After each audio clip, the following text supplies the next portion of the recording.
كيف تحترف المستودع بخطوات جدا بسيطة ونصائح سهلة ان شاء الله. اذا عملت عليها راح تصير لاعب قوي في المستودع مثل بورني وغيره وغيراته ان شاء الله. وطبعا راح اترككم الان مع فيديو مونتاج بسيط هيك 30 ثانية للمستودع.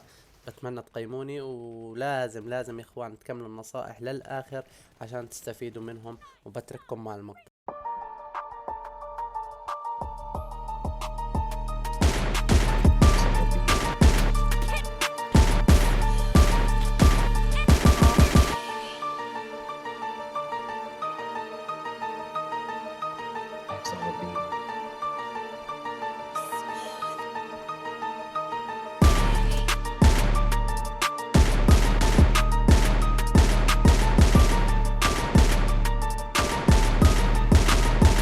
ورجعنا لكم حبايبي بالنصائح. واول نصيحة معنا هي الحركة.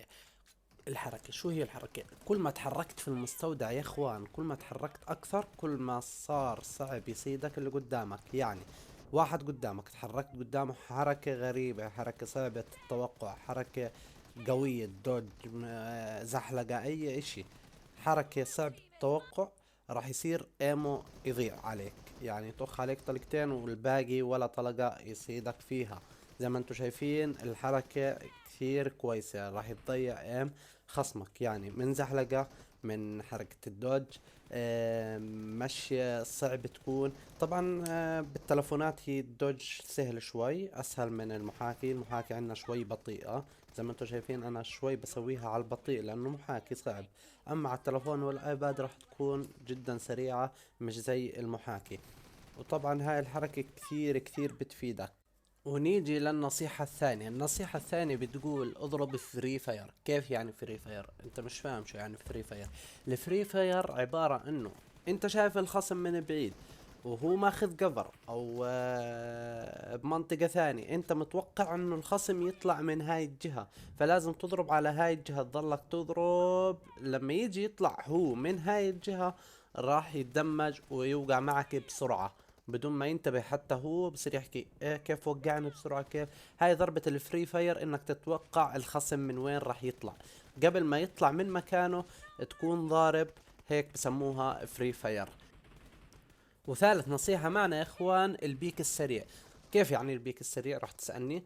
البيك السريع انت لما تكون تلعب رشاش، طبعا مش سنايبر، رشاش. لما تكون تلعب رشاش تكون ماخذ قفر، شايف خصمك قدامك، ما تطلع جسمك كامل قدامه، بس بيك له بسرعة، اضرب وارجع، اضرب وارجع، بيك بسرعة وارجع، انه ما تترك له مجال يصيدك ولو طلقة. واخر نصيحة معنا يا حبايبي، لا تنافس اللي بينجو اقل منك بكثير. يعني هو بينجو 30 انت بينجك 100، لا تنافسه نهائي، لانه قد ما كان هو نوب وانت كنت محترف كثير راح تخسر قدامه على الاغلب، لانه اللعبة وخاصة في المستودع كثير بتعتمد على البنج والنت وسرعة النت. لانه هذا الاشي اذا خسرت انت قدام واحد نوب وبس بينجو كويس، راح يصير عندك احباط انه انت لاعب فاشل. لا يا حبيبي، انا بقول لك انه انت مش لاعب فاشل، ولا انا لاعب فاشل، ولا هذاك لاعب فاشل. لانه احنا لو يتوفر لنا الامكانيات اللي يكون البنج عندنا اقل من 50 و40 و30، راح يشوفوا لعب ثاني. والله راح يشوفوا لعب ثاني. بس بنجنا اكثر من 150 و100، شو بدنا نسوي؟ هذا الحال. ولهون بنكون وصلنا لنهاية المقطع. بتمنى من الكل يدعمني ويشترك في القناة ويفعل زر الجرس، وعلقوا لنا تعليق حلو واكتبوا لنا ايش بدكم نشرح لكم عن شو بالضبط، وانا راح ارد عليكم كلياتكم ان شاء الله. والسلام عليكم ورحمة الله وبركاته.